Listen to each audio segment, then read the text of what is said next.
I don't think you could have chosen a worse time. Oh my! Right in the center of this massive vortex. How will we get out? So far, Oceania's boat the Aquarella has been visiting experts in some warm and tropical destinations, but solutions for SDGs can be also found in the darkest and frigid places in the world. That's why a couple of weeks ago we met a Dutch international oddslider and we left the boat to go on a side adventure. But where are we going? So let's check it out. This one. Oh, we're going to Prague? Yeah, well, maybe. That's a middle point. We were going to Iceland. The land of fire and ice has become the largest green energy producer per capita in the world. Volcanic activity underneath the island powers its industries and shapes the landscape into dramatic and contrasting features. For this reason, it is a filmmaker's paradise.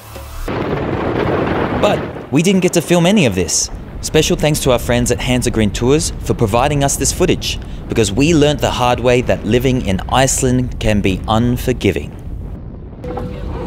We've just gotten back signal and we're getting lots and lots of messages about an orange weather alert for most of Iceland. Have you been on your phone? Yes, I'm looking for the Wi-Fi. Are you looking for Wi-Fi? Yes. Oh, you don't know? Yeah. There it is, severe weather warning in the whole, pretty much the whole of Iceland.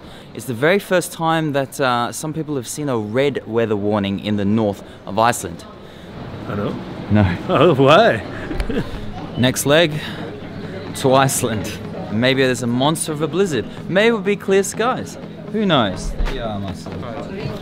Maybe we'll want to stay in the Czech Republic. It was nice in the Czech Republic. They had beer. One thing about making documentaries, the amount of gear that you have to bring around with you all around the world is tremendous. There's 11 bags with us right here. Well, that's really jammed in there. How long is this going to take? It's not even snow, it's like icicled on.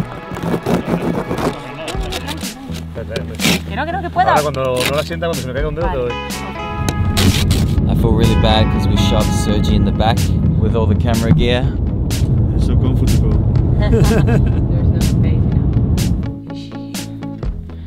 now. I've knocked. So we're about to meet an international outsider that we've never met before. We've only been in correspondence and email. She's here.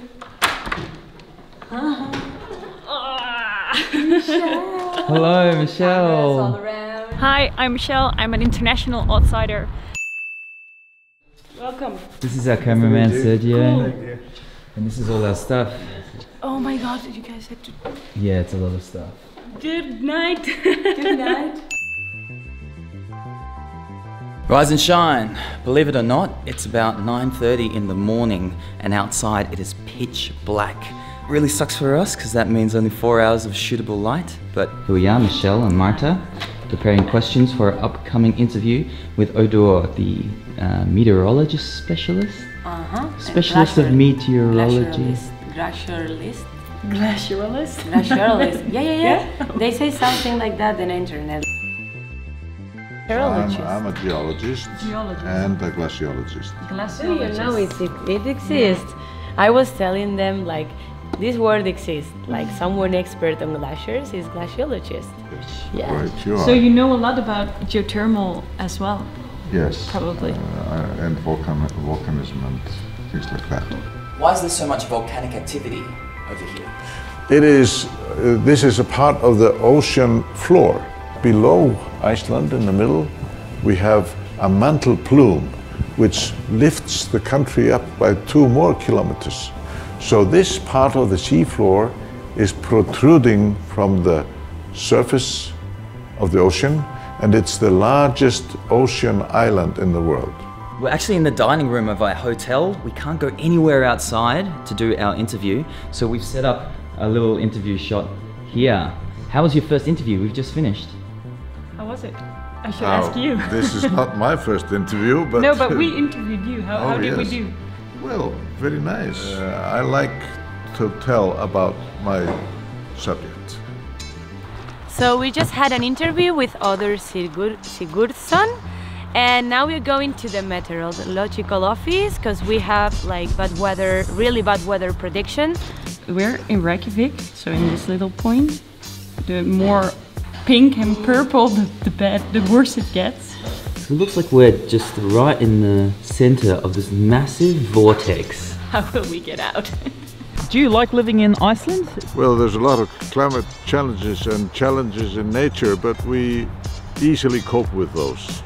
We were starting to feel as though the Spanish sun had made us soft. There's a storm warning, a red storm warning right now, and there's kids playing in the playground at the moment. This is a school. These Icelandic people are crazy. Lucky the Icelandic Weather Service was 5 minutes up the road, so we checked out if things were really going to get that bad. So there's kind of been a situation going on, yeah. So Bombogenesis, explosive low formed here over Iceland, so we had very strong winds and lots of snow. So explosive, this is a technical term? It's a somewhat technical term. But It's a very technical term. It's not a normal storm, it's something that we only see here maybe once every 5 or 10 years. So I don't think you could have chosen a worse time in December during the past 4 or 5 years to come to Iceland. Can you tell me that again? Sure enough, the crazy weather came.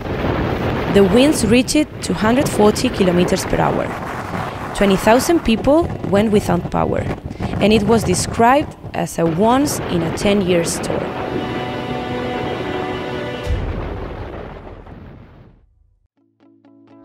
Hi. Today it's day 2 of Iceland, and we're trying to make a time lapse, as you can see, of the rising sun. Today we'll visit the geothermal plant if roads permit, because there was a lot of snow. We're still waiting to get the confirmation that we can go there, and hopefully we can make a nice shot. Turns out the road were definitely closed out of Reykjavik. But we were flying out that night and we still hadn't filmed any of the natural beauty of Iceland, so we had to improvise. As you can see, we're at the Blue Lagoon.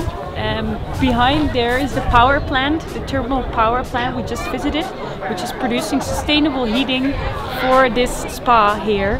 And you can see a lot of people in the pool while it's -10 outside, but it's really, really nice hot water, and it's the main touristic attraction for Iceland. Plus, we were finally in a place where we could shoot some amazing Icelandic landscape with only 20 minutes of light to spare. Enjoy!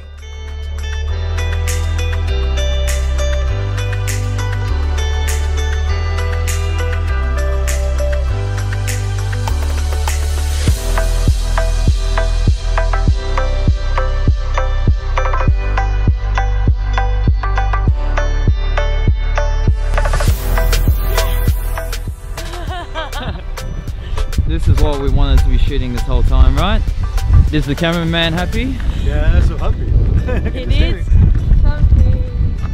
With the shots we needed in the can and our 4-hour light window gone, we thought we definitely deserved to try an Icelandic beer. Where is he? We only spent 2 days in Iceland, but the weather made it so challenging to achieve anything. We asked the locals what they still live in this harsh environment. Are there things you're proud of, or you both are proud of From living here. Yeah, the nature, of course. It's like so powerful, and we had the first time forever we had like a rat warning in the north of Iceland, so it was like really crazy. Do you guys like living in Iceland? Yeah. Yeah, I haven't moved yet, so I must like it. If you want to know more about Oceania Expedition or how you can become an outsider wherever you are in the world, Click on the link below and follow us on our trip around the planet to turn the world around. Oceania! Woo!